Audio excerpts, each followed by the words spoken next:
Kenai. We're recording another recovery story today. We're in a new location. We're out of the apartment. We're out of the intake center. We're in a new facility for what seems like a new season, a new spring season. The snow's it's still cold out today, but hopefully the snow will start melting soon, and we'll get back to that summertime stuff.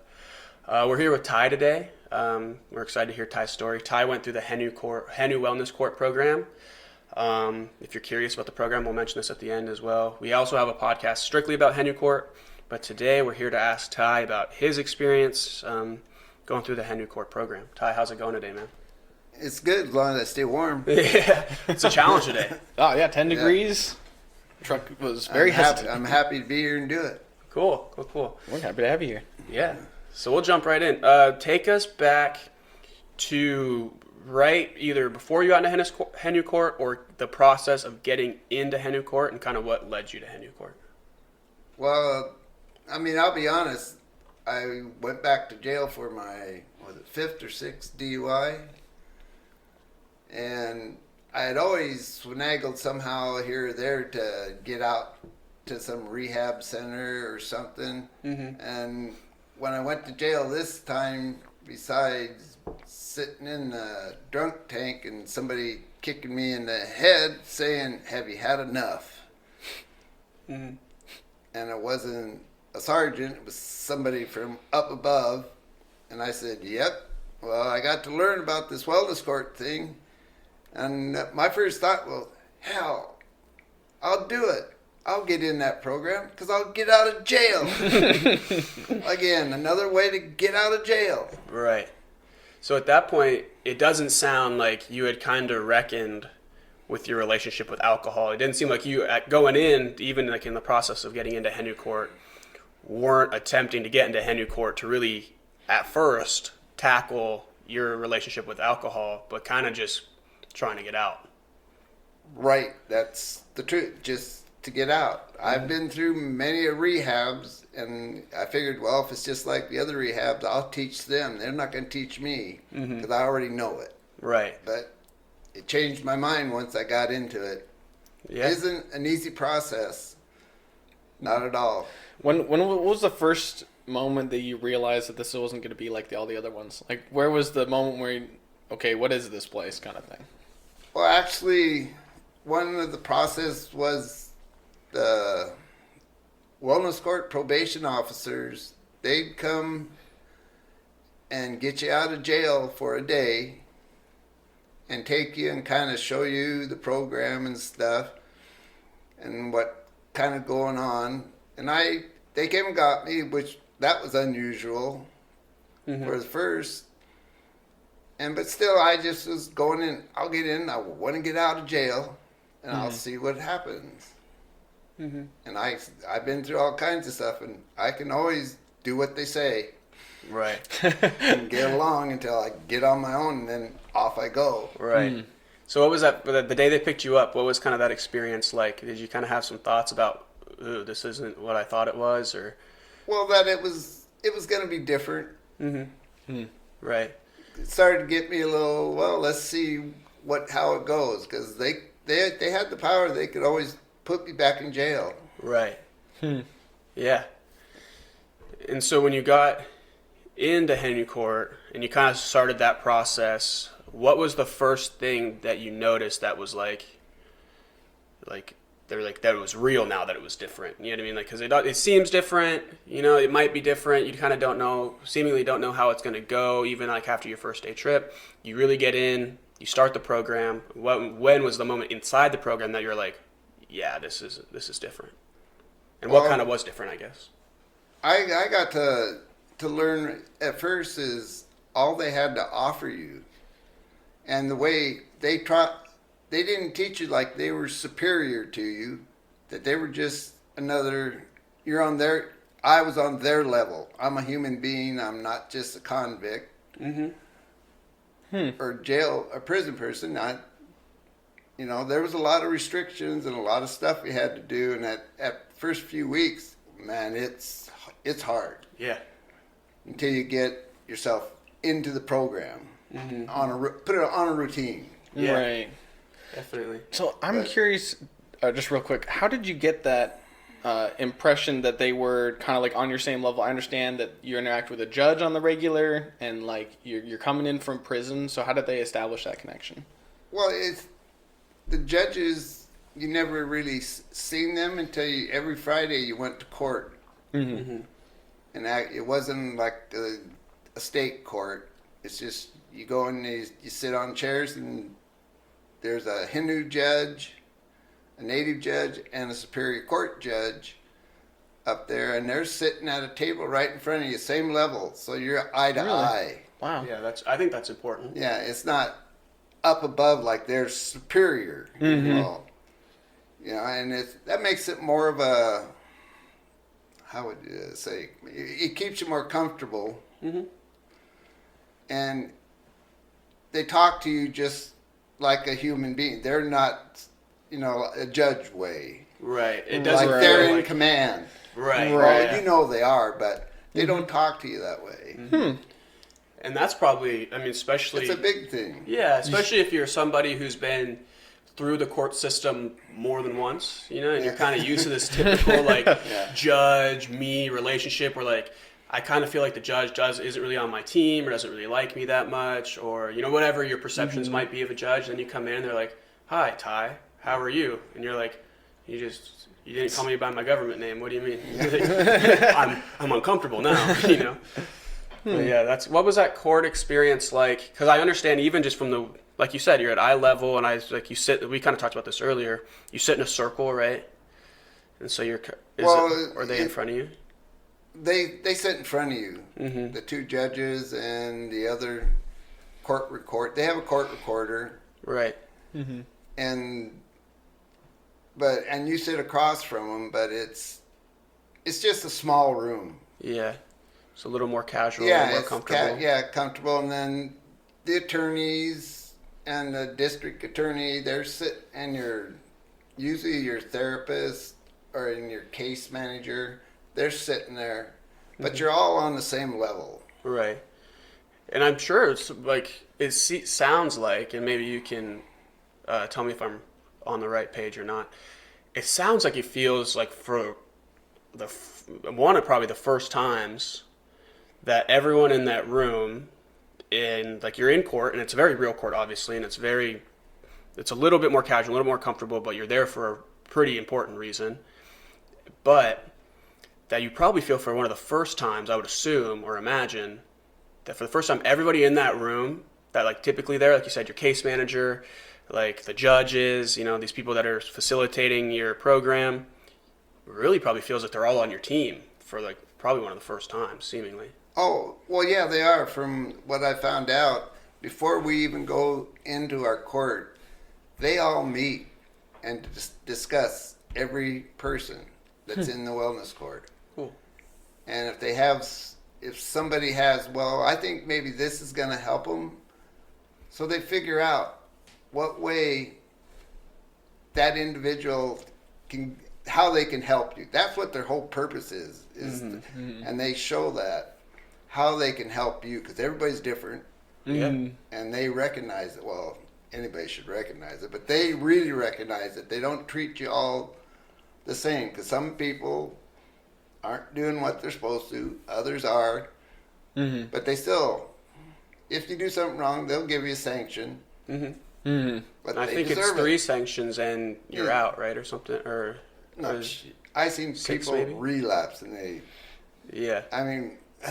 really let a person go. There was one person, I can't mention the name, right, but I couldn't believe how far they let that person go in relapsing. How many times? I could not. I even asked them one day, off in the private, how can you do that? And what was kind of the answer to that? Well, they said, finally the person did end up going back to jail. They sent them, but it's something I learned. They won't send you back to jail or kick you out until they have ran completely out of ways that they know how to help you. Wow. I mean, they're there for you, and they find out that person don't want it. Period. Right. Yeah. Yeah. Can't. Not the right time. Yeah. Not ready for it. Don't. I mean, whatever that. Well, and I've learned through other people, even that they say there's always something. There is a time when you have to say, that's it. Right. We've run out. We've tried everything. And it's that person doesn't want it. Right. Yeah. And that's, to me, that's one of the biggest things. You're not going to get nothing out of anything unless you want it yourself. Right. It's true.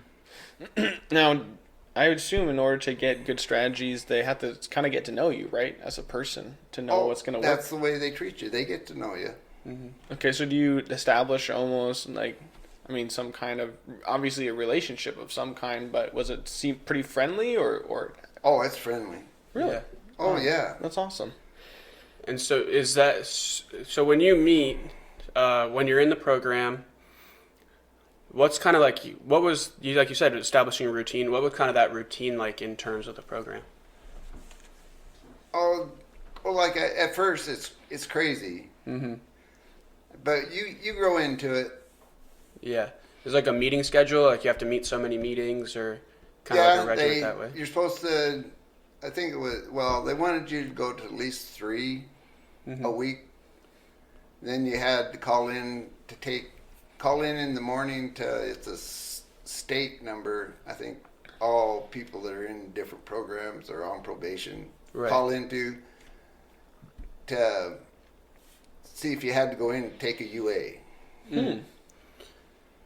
And they finally told me I couldn't figure out why they were doing it so often. I mean, at first you do 3 times a week, sometimes 4. Right. And it gets less and less. And I finally figured out, well, I asked them, why so many? And the judge told me it made sense. I mean, I got them off to the side and I said, why do we take so many UAs?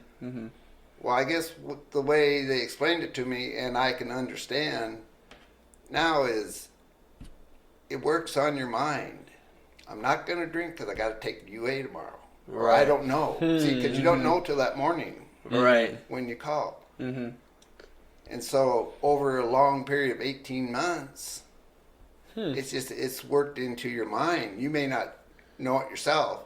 Right. But it's constantly telling you, don't drink because you're going to have to take a UA tomorrow. Right. So even when those UAs are gone, that thought kind of hangs with you. Yeah, like, yes. I mean, they're becomes never a habit. gone. It just goes less and less. Right. But they work your mind.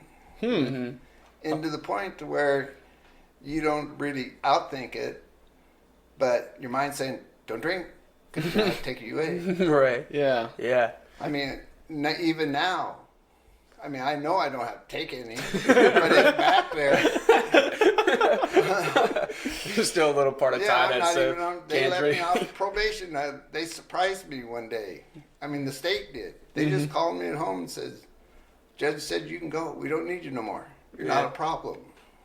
Wow. What was that experience like? Oh, all right. Is that kind of surreal? Like, I can drive. yeah. I'm still on an interlock system. Wow. But that's awesome. Yeah, my license was taken for life. Oh wow. But it never stopped me driving. Right. I think 5 of the 6 DUIs, I didn't have a license. Yeah. How long ago did they take your license? Oh, for life. Yeah, no, but how long ago was that? Oh, that happened? I think the first time it's on your 3rd DUI. Yeah, 3rd is felony. Is a felony and it goes for life. Right. Yeah, yeah. And it did well. How did I keep going back? I was driving and drinking. Right. So it didn't stop me. I think that kind of speaks to the nature of like. It's a big thing in the program. When you sign up, part of it is you complete the program, you can apply to get your license back. That's huge. Yeah. What was? Senate bill. Yeah. 91. It's different now. I think they've called it, but anybody could. Yeah. If you had 7 years of no tickets or no DUIs, you could apply for it. Right.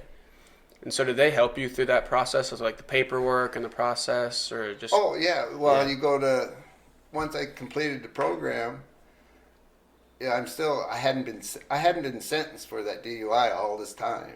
Oh yeah. Right. Because I could go back to jail at any time and just spend the time. True. Yeah. And so I actually didn't get convicted of the DUI. I'll be 2 years ago. Right. I was out of the program, and before they let you out, you go to court and they sentence you. But you've signed a pre-agreement before you start the program, and they just fulfill it. Oh, cool. But you're not convicted of the deal. So I was on probation, but they called me. I should still be on probation. Yeah. And they PO called me one day and says, "You're gone. You're out. You don't need to see you no more." Yeah, sweet. The Yeah. judge said you could go. I don't know why, but I said, "All right." Yeah. You don't have to tell me twice. Right. So what was the process of getting your license back? Was that part of your pre-agreement? Was like, if you Yeah. do this and do that, Yeah. then you'll be able to get your Yeah, license I back? don't. Well, it's just a piece of paper Right. saying that where I drive, I have to have an interlock system. Yeah. Okay. I So still- you kind of make like a compromise there. You don't get your license back. Yeah, in no. full. Well, see, Superior Court and DMV is two different courts. A lot of Yeah. people don't realize that. Right. They're completely two different courts. Mm-hmm. So even though I'm off probation and everything, DMV's got me. Right. Yeah. And, well, I've been on the interlock. It'll be 2 years in April. I'm supposed to be on it for 5 years. But from what they've told me, in 3 years, I can apply to get off of it. Right. Nice. If you've been good, no tickets. Yeah. Or And- not gotten any tickets. Well, and you can get tickets, but I think, if you had a bunch of them, they're just going to keep you on it. Yeah. Yeah, that makes sense. Right. Gotcha. So, unless you had anything further about the end of the process, I was curious. I know once you kind of got into the habit, it sounds like it worked its way into your mind. You kind of got past, the desire to drink in a sense. But what was it? Did you have withdrawals before you went to prison, or where were you at in your relationship with alcohol and/or drugs before going into the Henry Wellness Court? Oh, they made me spend a year in jail before I got into the program. Oh, okay, and that was like super detox more or less. Yeah, no, I was never have been in no big super detox. Mm-hmm. I mean, I drank, I'll admit, Mm-hmm. and I always got picked up. Right. Oh, I've seen worse people, but Mm-hmm. I wasn't that bad. I wasn't somebody in the gutter Right. on the street. Yeah. Right. We were talking before, and kind of like you mentioned, because Henu will help a lot of people with their material needs, like you were talking about, whether it's housing or, I mean, anything really. It sounds like food, Yeah, clothes. they'll find you a place to live. They supply you with food. Mm-hmm. I think I didn't ever do it because I didn't need it, but once a month, instead of like going to a food bank, Mm-hmm. here they have the Henry Court, they're the Navy, they have their own, Oh, okay. Cool. and you could go in there. I could have went in any time and picked up groceries for a month, Mm-hmm. Wow. whatever they give out. Right. It's incredible. Although, I mean, I didn't need it because I was a veteran and I had medical and all that stuff, but they'll furnish all that Yeah. Wow. for you, everything. And if did they work with Denina Yeah. on their medical stuff? Wow, that's cool. It seems like a release, like what they're trying to do is isolate your needs to where it's just you can focus on yourself. Maybe for the first time ever, you don't have to worry about housing. You don't have to worry Right, about food. that's what they do. You just got to think about you.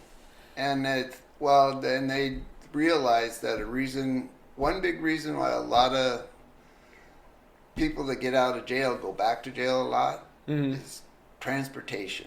Yeah, Wow. definitely. And I mean, I never realized transportation's a big thing in Alaska. And they Oh, yeah. realize that, especially down here, because there's no bus system. Only Right. thing is taxis. It's true. Well, Hanu, they take care of that. Wow. They'll come pick you up in the morning and take you up to the Hanu, where you're going to be most all day long anyway. Right. And they'll take you home in the evening. Yeah. You do see people who are coming, out of jail or in different situations, they don't have transportation, and they're like, and they set you up in this program, right, where you have to take maybe some substance use stuff, inpatient or outpatient, usually outpatient. You have to do outpatient treatment. You have to meet with your PO. You have to meet with your counselor. You have to meet with your case manager for your child welfare stuff.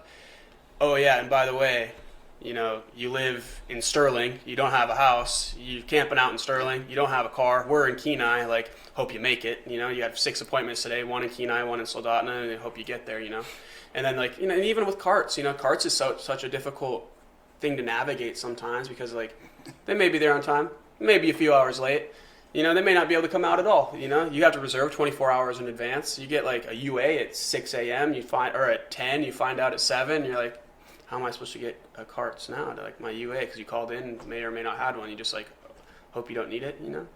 So I think the public transportation system here, combined with a lot of the requirements for people getting out of jail, is a big setback, like you were talking about, because it is so difficult and we're so spread out. If you live in Nikiski, you're 30 miles out and you have to get to Kenai 3, 4, 5 times a week, that's either going to be crazy expensive or more or less or very, very difficult. So I think the transportation is a thing that our community is working towards. A lot of the housing that they provide is right there next to it. Oh, that's cool. The Hindu tribe owns, well, I don't know if they still do, but they've changed some right across the street, the big apartment buildings. Mm-hmm. They own that. Yeah. That's a lot of people, some of them they'd get their own apartments. Now I know on the other side they got a house and they went in there and there's people in the system staying. I think they only furnish 6, but they find you. Yeah. Somewhere close, accessible. Yeah, or not. Like I said, they'll come pick you up in their vans. That's cool. And one thing I was real surprised to see too is the ladies that have lost their kids. Mm-hmm. They'd fight and get them back for those mothers. Yeah, Mom. That's a big deal to Yeah. have people fighting for you and then supporting you. Oh in that yeah, process. and there was some how could they ever be a mother? But they get them back. Yeah. Yeah. And I think, man, It may that's take a while, but Yeah. it does. and that's huge, man. To have, even just in the very general basic principle, that's a difficult process. I think, from my experience working within that system, it's a difficult process. But man, to have that support, and to have people fighting for you in general, and not having to do it, that process is a difficult one, and not having to do that alone is a big step. Oh, I yeah. think that's super cool. So I'm curious, in the past, when you go through these different programs, because a court asked you to, or it was a way to get out of jail more or less, would you just, while you were in the program, just stop drinking until you got out and then drink, or would you find ways to skirt around the testing or however they ran it, or Oh no, I wouldn't drink during the program. You just My wait, biggest- okay. At the end there, but at first when I got out of jail, I still drank.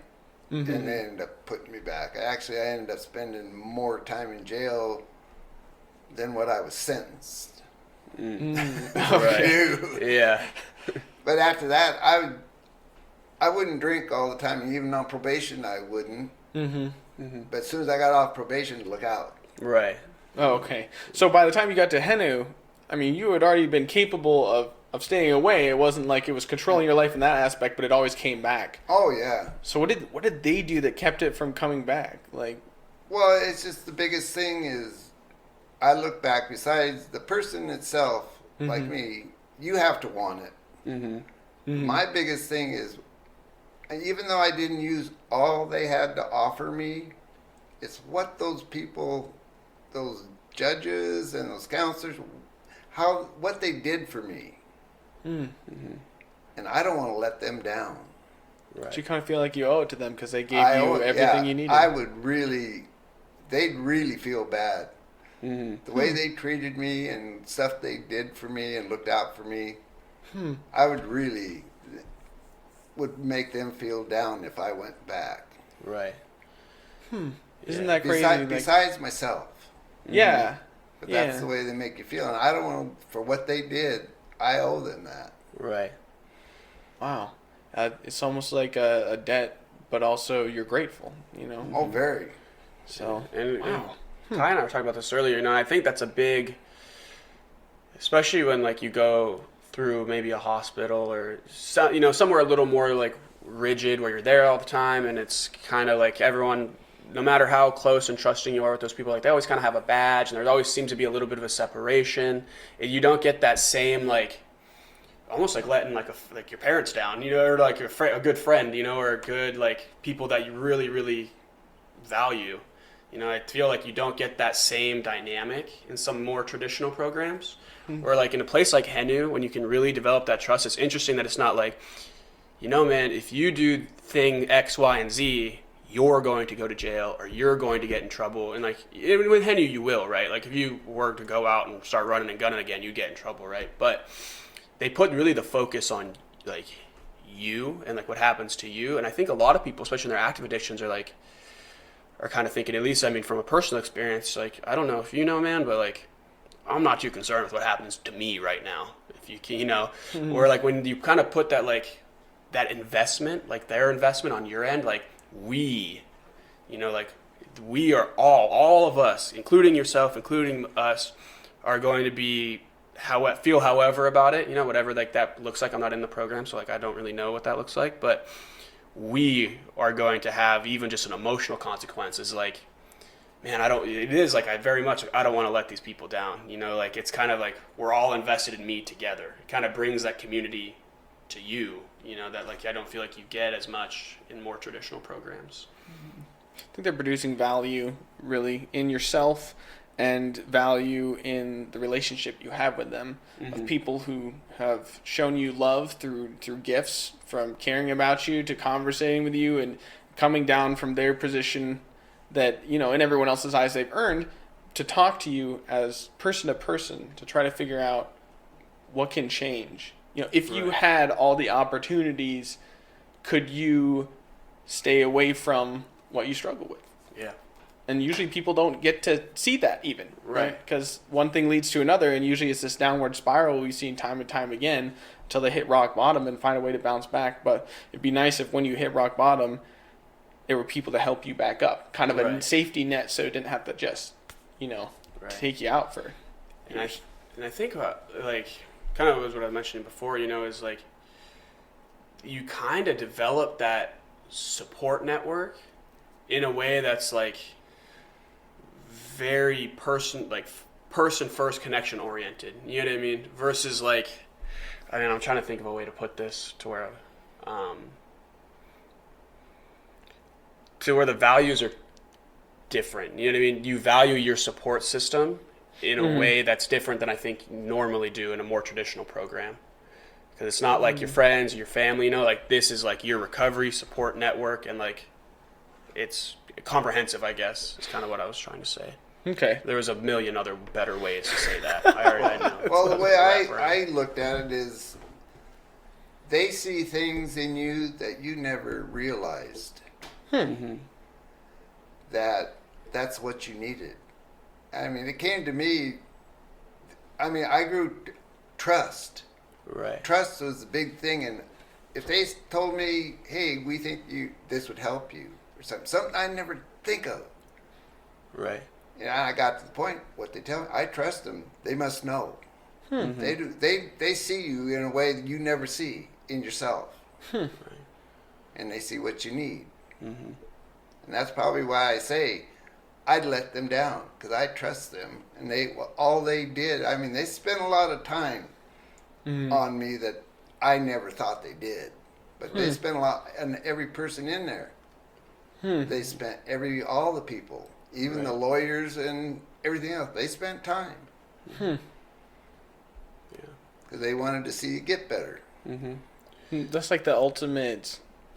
I'm trying to think of a good way to phrase this, but we're struggling with that today. Yeah, I know. It's to have a support system that's so excited for you to succeed everywhere you turn. That's incredible. And I think it speaks to the power of caring versus, and I guess this is what I was trying to say. So I'm going to say it in 5 words versus 50. It's the power of like genuinely caring about someone in a way that like builds that trust versus like something that feels more punitive. You know what I mean? I can't remember what punitive means. Like punishment. Oh, okay. You know? Or like you're here because you did these like bad things or whatever, these things that we deem to be bad. Like, and if you go out, you're gonna get in trouble again. That's your incentive, is you're gonna get in trouble. Yeah. If you go out or that's your non-incentive, whatever, your negative incentive, right? Right. Like, where if you go out again, you're gonna be in trouble. Whereas like, man, if you're very, very care oriented, like it said it like they are, like you're at this point, the way you seems like you're putting it to yourself is like your punishment, air quotes on that, your punishment is going to be that like these people that you very much care about now and trust and care about you and trust you, like this circle comprehensive care unit they've like created with you is like going to be let down, like that's the punishment, not like me going to jail, not like and both really. Yeah, because you will go to jail and going to jail. right, It's a double. But it's not the first thought though. It doesn't sound like, your first thought is, man, I'm really going to let these people down.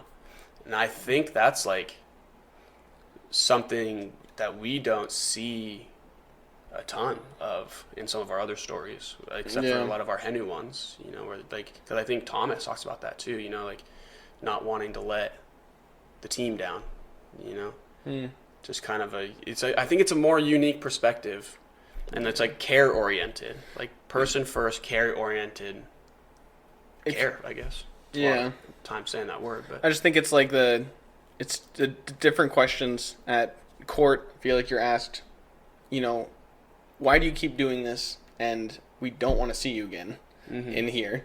Whereas in a place like that, it's more along the lines of, what can we do to change this? All of us together.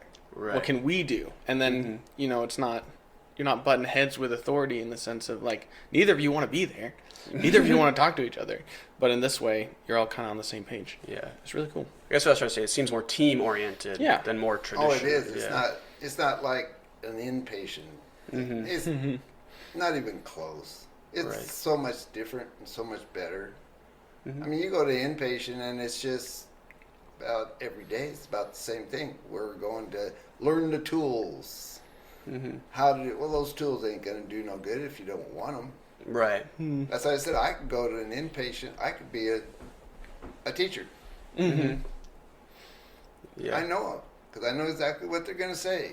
Yeah, and I think about by the time like time 5 or 6 working the steps, and you're like, man, this isn't working for me. It doesn't really make you trust the process.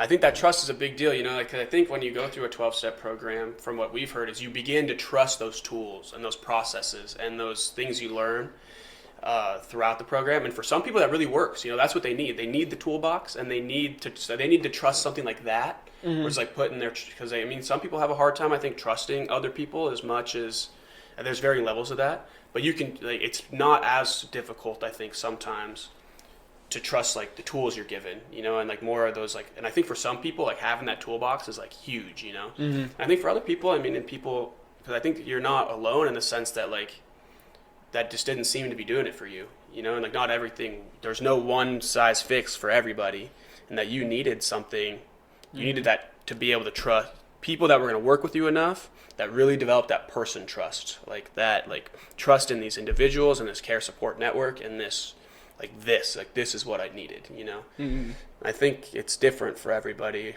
or maybe not everybody, that's a big word, but I think it is different. And I think that's the cool thing about Henu, is that if that tool, and if you're on time 5, and if you're listening, so people that are listening, if you're on time 5, 6, and 7, and the toolbox isn't working for you, maybe it's, time to look somewhere else and like figure and really kind of be creative in a sense that like, maybe a place like Henu is for me, or other places that are like Henu throughout the country. Maybe this will work for me.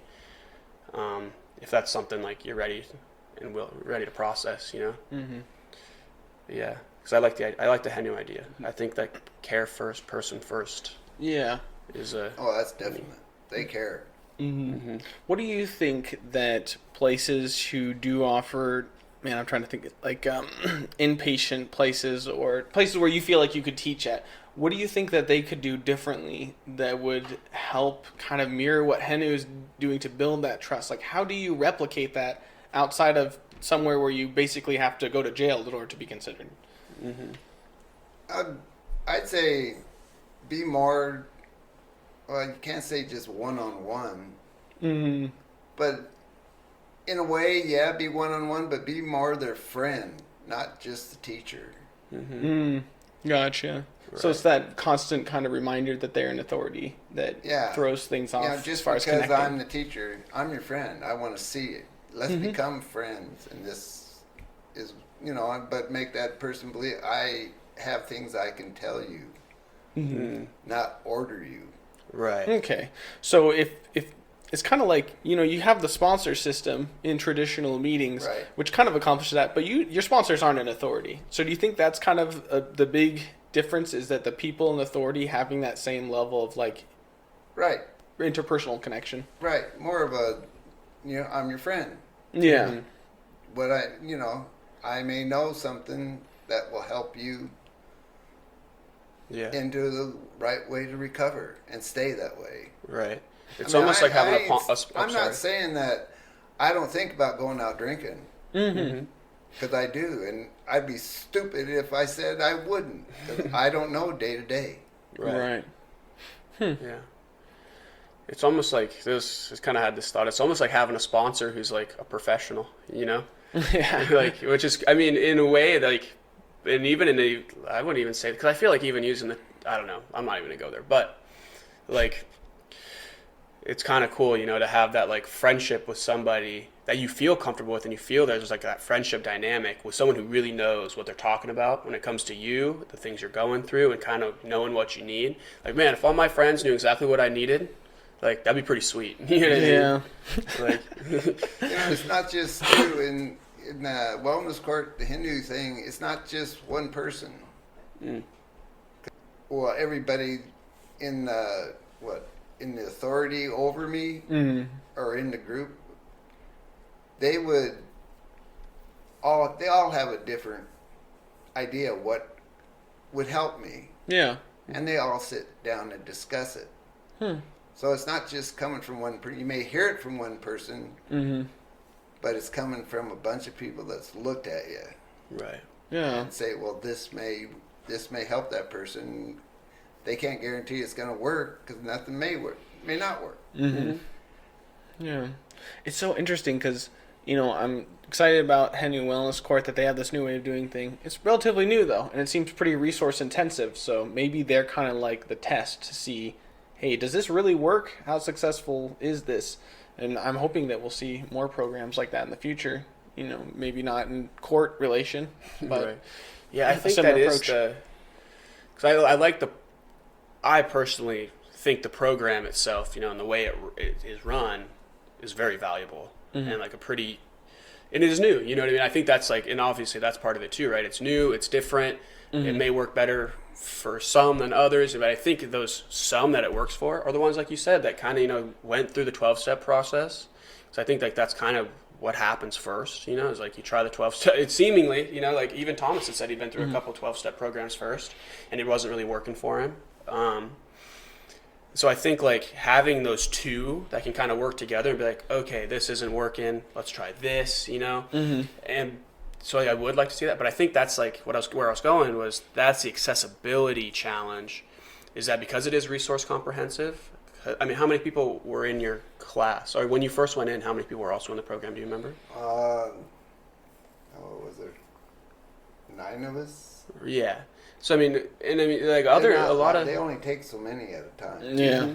I think that's kind of like if you could have not necessarily more people in that same program, because I think the limited number of people helps you to be able to be more personable and spend more time on individuals, but having more of those programs around that, like you said, aren't court oriented, or not like you don't have to be there through the court necessarily. It could still run in like a court kind of setting, I guess, and like that same, like, or in the Hindu, it's court in the Hindu sense, you know what I mean, where you still have like some people you have to be accountable to.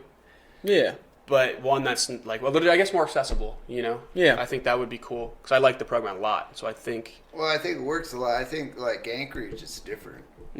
They got a lot of people at one time going through, but I think it's mostly just court. Right. They're not associated with a native tribe. I think, like the Hindu here, I think we're the second ones. Mm-hmm. Yeah, super new. Yeah, I think the first ones are. Well, in fact, two of the ladies came from back east. Mm-hmm. That were in one back there. I think it was, like I said, Minnesota or someplace. I think where that's what they Shara have, said. But they were from back east. Mm-hmm. That they do. I think they were the first ones, and we were the second ones. And I haven't talked to anybody lately that's in the program, but they've made some changes. Because like when I went through, I think I was in the second bunch of people Oh wow. Yeah. to start, Yeah.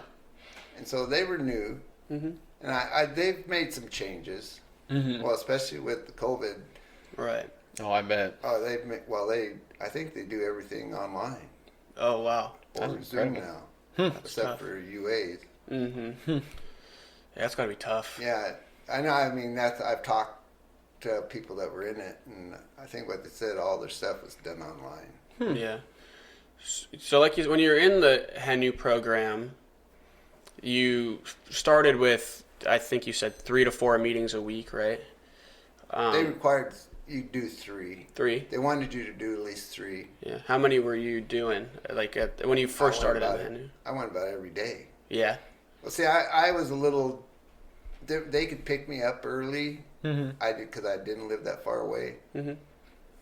But some of the people were farther away, so they wouldn't go that far just to get them early. Right. But so I went often, and it was the same thing with AA. I mean, I go about every day now, still Yeah. on my own. Right. Oh wow. But AA was just a requirement.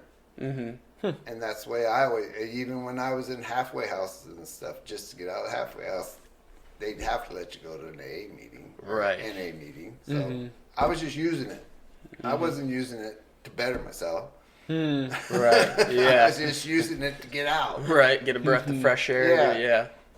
And but it's turned around. AA works, but you got to look at it a different way. Right. And yeah, that's kind of was my next question. So, like, you were going, and so you're still going. Oh, yeah. Yeah. I'm actual treasurer. Oh, cool. Yeah. So that's seemingly a big part of your support Yeah. system as well as the It's a AA good way. community. It starts at 8 o'clock, so it's a good way to start the day off. Yeah. And then do you sponsor anybody or anything like that? I haven't You sponsored haven't. anyone. Yeah. I mean, I can say I would, but I just don't want the responsibility. Yeah, and that's fair. That's Yeah, I it mean, is a big yeah, responsibility. Not everybody's meant to be. Well, a there's guys sponsor, that are sponsors, and I think poor people that. Right. I'm honest. Yeah. And I can't get it through the person's head why they keep doing it when the people never succeed. I mean, they don't take long. They're just going through the steps. Right. Just kind of going through. You the got to motions. find the right person. Everybody's different. You got to look around. Just don't pick somebody off the wall. Right. And I think that's part of Henu's program Yeah. is having that many people. Someone's more likely to be like you than having one person Yeah. Right. and understand what you're going through or how you Yeah, approach stuff. I mean, it's just not one person saying this is the way it should, because not everybody's right. Right. Yeah. Yeah. And having other people to second guess them Yeah. can be really helpful. Yeah. Well, I don't think they really. Everybody talks and says their feelings and what, and then they make it as a group. It's not just I think this is the best way for that person to go, not just one person. Right. Because, like I said, not everybody's right. Mm-hmm. It's almost like having your own personal think tank. Yeah. Yeah. Hey, yeah, that's true. You get to discuss ideas and kind of figure. And I think that's really the way you get to like good answers. You know, not to say that there's always like a perfect answer or even necessarily a great answer, but like you said, when you have so many perspectives, and like you said, like one of those people may really understand you well because you have a team of however many. Like you're more likely to have a person that really gets you. You know. Like, and then those things kind of coming together, and that discussion, especially with people that really are starting to understand you and know you well, and like talk, like you said, talk to you person to person, really get to know you, know things about you that like you don't know about you, and all these kind of things really like coming together, like hashing out like really best possible plans at the time, I think is like a valuable thing. Like, especially when you're going through something that's challenging, it's cool to have that. Well, it's just like, I mean, I was the second bunch of people that kind of were going through, and I told them, the courts, because the other people didn't do it. I went ahead and did it. And I came back and I told them, I said, well, when you tell them to do this, they better have this with them. Right. To do it. Yeah. I taught them too. I said they were new. Right. And they let me go. Well, I went to Arizona, but it wasn't just get on a plane. I had responsibilities I still had to do when I went to Arizona. I went to Hawaii for a week, but I still had stuff I had to do. Right. Man, that's a big trust thing, especially while you're in the program. I don't know there's many programs that, except for like very special or like very, not necessarily special, but extenuating circumstances, I guess, like let you kind of do your thing, Yeah, Not well, that you it went for wasn't vacation, just, but they seen it was the connection. When I went to Arizona, it was my son's graduation. I went to Hawaii. I went with my sister, her husband, and this other friend of theirs, and that was for an AA convention. oh, cool. What was that like? Oh, it was great. Yeah. It's probably pretty cool in Hawaii. That's a good place. Yeah, Hey. I still had responsibilities that they told me I had to do. I had to take UAs. I had to call. Well, here's another thing. I found out for them, you leave the state of Alaska, that phone number that you're supposed to call every morning when you're here in Alaska don't work. Oh, interesting. jeez. Somehow they got it blocked. Oh, see, weird, interesting. Wow. So Okay. if you're outside of the state, you must jump off of some towers or something somewhere. Right. Weird. It won't let you through that number. Interesting. Must have been So you experience. had to call, so you had to call like a different number. Well, or no. yeah. I ended up doing it. We ended up. I text. Oh, cool. Oh, okay. Nice. I text and the PO and or else I'd call a friend that's in the program and ask Can them you what call the color was. Right. Oh, I told them that it's the same thing. Well, it was by then I knew because when I went to Hawaii, I just text PO and they tell me. But then I had to take if it was my day to take UA, I had to take the UA. Wow. Oh, But wow. I found out I had to pay for the UAs myself. But what's the outfit? I figured the time I was going to be gone. I think those times I had to have 2 UAs a week, and so I had arranged a Quest. Okay. Quest has them all over, all the states. Right. So wherever you go, but they tell you where to go, and I'd pay for them. Oh, like pay in advance? Instead Yeah, of just like, I'd pay for them, and when my day came out, I'd go to the place that was nearest where I was staying. Okay. oh, cool. Gotcha. And did they help? Did And the Handy program help Quest- you set that up, or did you have to set Oh that up? well, yeah, we did at first because I didn't know how to do it. We got on Quest, and after that, I just did it myself. Yeah. That's cool. So I couldn't believe they're not cheap. Yeah, Oh, there's professional some ones of like those that. UAs. They're $600-700. Oh Wow. that's insane. That is I mean, expensive. they're. Yeah. I guess there's hefty. places that really, require that. Right. Some of these businesses. Wow. I mean, there was pages and pages. That's why I had to have the PO help me because I didn't know what kind they wanted. Oh yeah. Yeah, all the different options. Yeah. And, yeah. There's beat the a chip. lot of different Yeah. Seriously. Scrolling through, you're like, man, I hope it's not that one. Or that one. I think they were like $110. Yeah. Yeah. And I just, Better than 7, I so suppose. yeah, just figure what they have to pay. The same test they're doing, but I don't know if they get discounts, but Right. Yeah. Yeah. Something. So I had a question about earlier when you were in the program. Was there ever a point where you thought, "All right, I'm gonna take this seriously, and I'm after I leave the program, I'm gonna stop drinking. I'm not just gonna go back to it." Or did that happen really gradually? Oh no, it wasn't. It's kind of from the first. I got to do something. I ain't going back and lose my freedom anymore. That was my biggest thing. Jails, it's a piece of cake. Right. And it's just though, but it's my freedom. I fought for my country for freedom for people. Yeah. Now they take it from me. Right. Yeah. I mean, but that's my fault. Yes. I don't want to lose it anymore. Yeah. So Is that you- something you think you have about the drive? still? Oh, like yeah. Post program. Yeah. Oh sure.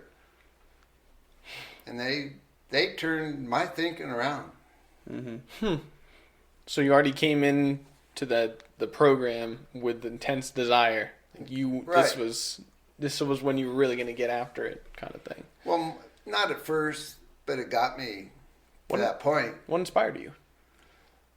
It's just they did the way they treated you, and I mean you're all family. I guess is what you'd say. Right. Yeah, it seems like a very family And, like yeah, and family your rule. atmosphere. I mean, they have their rules, Mm-hmm. and you think, no, just not a bunch of rules I gotta follow. But there's a reason behind it. That's what I found. Just like taking all those UAs. Right. It's just not taking. There's a reason behind it. And when she told me about, taking them, and it puts in the back of your mind, then I realized there's a reason why they're doing it. Right. And I think even like taking that, like you said, you kind of did it off like in private. You like it wasn't during. It didn't sound like you were asking those questions during like an official meeting or anything. And I think that even in itself is something that's like. I mean, I don't feel like you always. I think in other situations too. So I kind of want to make this a little more general.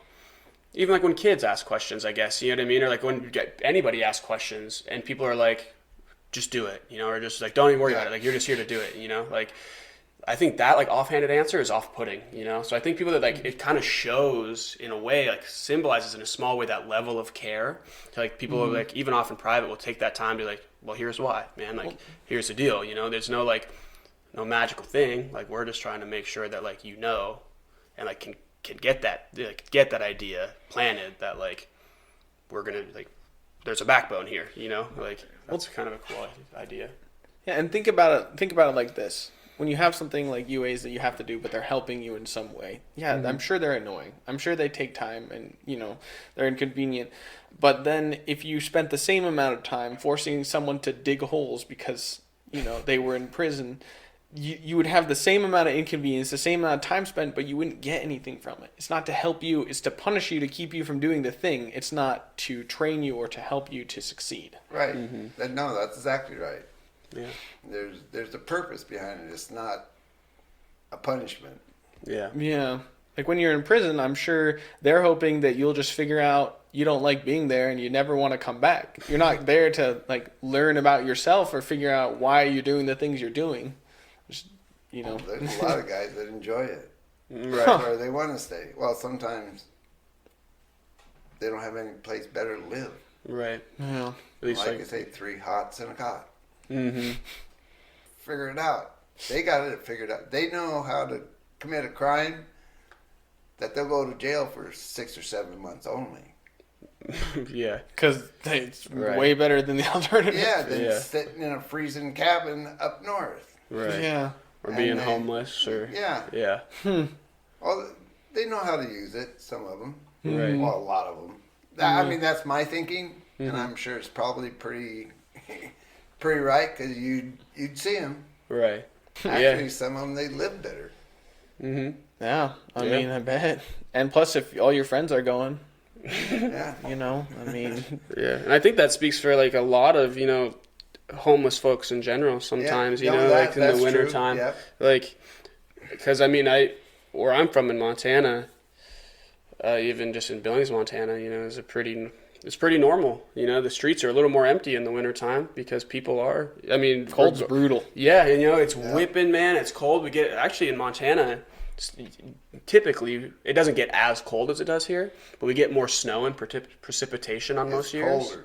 Guarantee you, I just came Humidity. from Washington. Yeah. And where I just came from, and it was 34, 36 degrees. It's colder than it is right now. Right. I don't believe it. Yeah, and I mean, so if you were to sit down and talk with someone who's in a situation like you were in before you got into Henu, and kind of with that same disposition of like, man, if I do a treatment thing, great. I kind of just want to be out of jail. I don't want to be here anymore. Well, I guess actually I'll put it this way. If you were to talk to someone who's in your exact situation right before you went to Henu, what might you have like for advice for somebody in that situation? That if they're looking to stop, if they have an addiction and what's causing their problems, I'd say if you can get in the wellness court, do it, because it will work. But first of all, it's not just to get out of jail, which go ahead. I thought the same thing. It'll help you, but take it serious. Don't, and remember, they can put you back. Right. But I guarantee you, it's a lot harder than what you think before they'll put you back. Right. Yeah. And you don't have to have an answer to this question, but for people who maybe aren't going to prison and the 12-step program or the programs they've been through haven't really been working out for them, is there any advice that you have? Maybe like to keep searching or anything similar? Like if you hadn't met with the Henu Wellness Court, is there a resource you feel like that could have changed your life in the same way? No. No. Well, I mean, if that anything that indicates Speaks a need to for Henu. that, for that kind of resource. Oh yeah, no. I've been to them. Yeah, I believe it. Yeah. Most of them military ones, but no, it's different. Right. I mean, you got to change. You got to change the way you think about it too. Right. It takes each person, but they'll change your way. Yeah.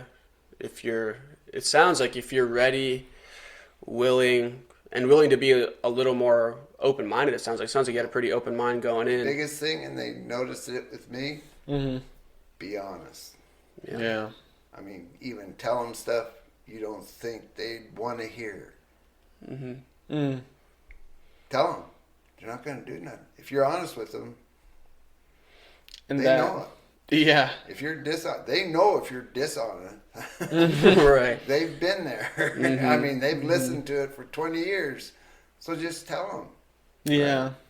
I mean, that is not a situation that I could see in a traditional courtroom of telling the judge pure honesty, things you've been That's through, right. or because that's probably going to make your sentence a lot worse, Right. especially if you haven't told them stuff that, but to have that kind of openness, and it's almost like having an accountability partner of some kind that's just to talk with you like that. That changes everything. Yeah, it seems like maybe we've talked about before, if like a familial or like partnership versus like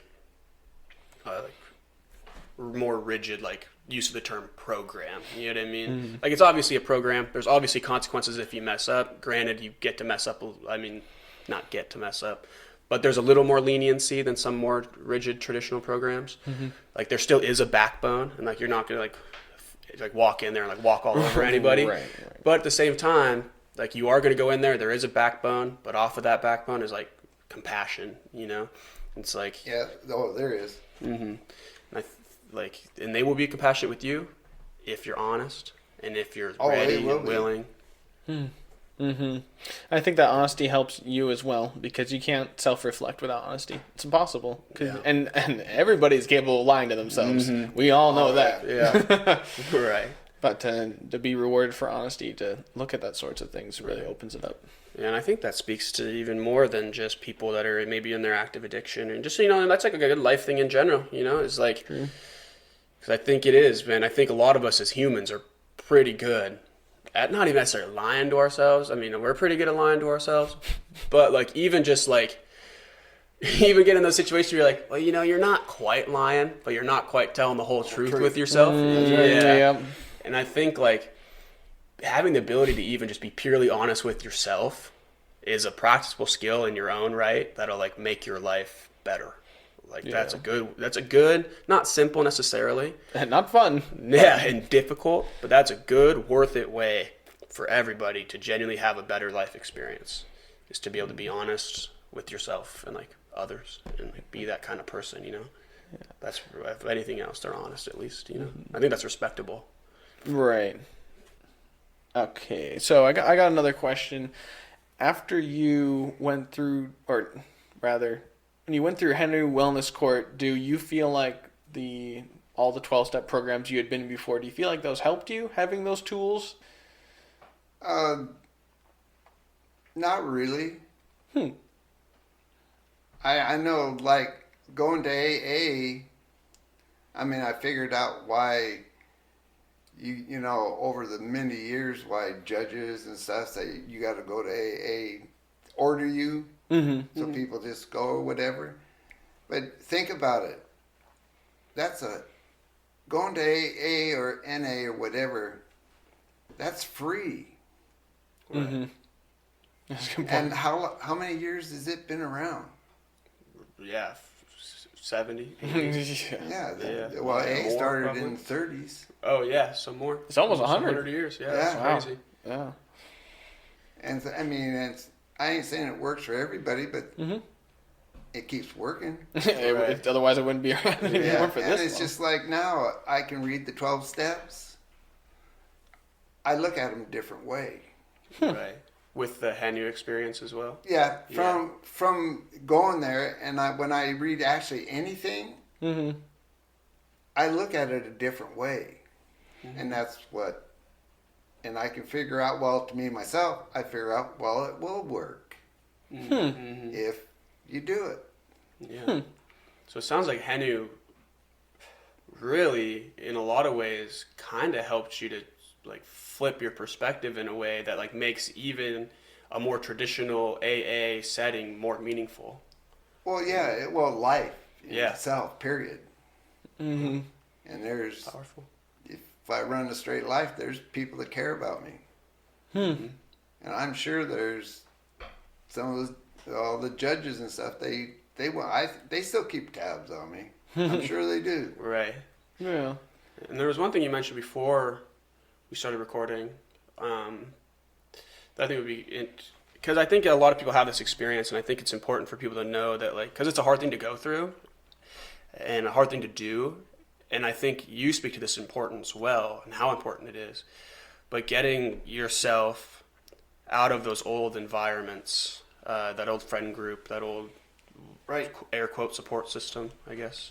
Negative support, but still, yeah, I guess. Oh. You know what I'm saying? Yeah, that's the fact. It's, you go into, the way to change your habit is you got to change your life. And so one big thing was get rid of those friends. They may not like it, or you may think, why did I do that? But think about it. Right. Was that a They're no difficult good process? for you. No, not even. Yeah. Hell, I figure after the longer I'm away from them, better my life is. Right.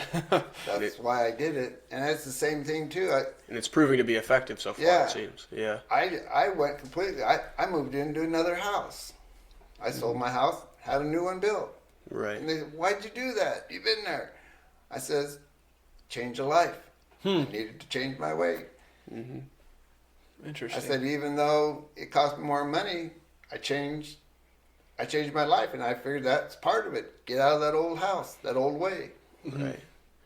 I think there's some science on changing your environment that much too. It's like, I don't know, it reminds me of in really old times when you go through a big change or something, you like shave your head. Right. Or something that had meaning or significance. Or like there people Symbols. grow their hair out in a certain area, and then once they get to a certain age or whatever, they cut it off. There's just something about a change of like throwing away something and Dramatic never change. coming back to it. Right. And just Dude, that's- pushing that away. I mean, I've told people this too in personal settings. I mean, that's what it took for me. Like, if I literally, man, like I packed everything I owned in my Ford Fusion and took off, man. And like, I honestly don't think I would ever quit drinking if I lived in Montana. If I would have stayed. Well, it's the same thing. Like, I look back. I mean, I still had things that I do. I'm always, when you own a home, it never quits working on them. Right. I mean, I've been there 20 years, but there were still things I had to do. But having that new home, it keeps me busy. I mean, Right. I still got stuff packed away. I haven't unpacked. Right. Junk I feel to that. me, and it's just junk. But I got to go through it. Know which one's that. There's just like you're looking for the diamonds among the coal. Yeah. But it's, what is it? My junk is somebody else's treasure. Right. So hopefully I'll find them make some money off of it. Yeah, maybe they want to Right. trade for Yeah. their treasure. If you guys are looking for treasure, Ty's got a lot I of got a lot of them. I guarantee you there's a lot. And then on top of that, my sons. Right. I left him a lot of his stuff there. Has your relationship with your son changed since? 100%. Yeah. Yeah. Big. I mean, I got another son. Well, I had a daughter. She got killed in an auto accident in '97, and her brother. He don't even talk to me no more. But I don't even worry about that anymore. Right. The son I have now. He's the one I raised. But I was just drinking. Poor kid. I mean, he survived. I always made sure when I went to jail, he had a safe place to go. Right. I didn't let the state take him. Mm-hmm. But no, it's completely turned around. I mean, he sees it. He reminds me of it. It's another one of those reminders of the value in your current life. I mean, I feel like the people who are most dangerous as far as self-destructiveness are people who feel like they have nothing to lose. Right. They have no value. I mean, I even feel like the Henu Wellness Court giving you or suggesting that you have a service dog. That's just another thing that you put value in, that you don't want to lose that. You don't want to compromise the relationship with the things that you've really felt have positively impacted your life. Oh, yeah. She's a beautiful dog. She can, being a puppy, they're a pain. She'll learn. She's getting better. Oh, that's great. I need to spend, that's me, my fault. I need to spend more time with her. 'Cause they take up a lot of your time. Right. It's true. It's true. They're worse than a kid. Oh, man. Yeah. No, going through I'll never regret. Just like I went to war, I never regret it. Going through Hindu, I'll never regret that. Right. Yeah. Did a lot. And it's always going to be there till the day I die. Right. That's great. That's awesome. Well, Ty, thanks for coming and talking to us today. We really enjoyed this conversation.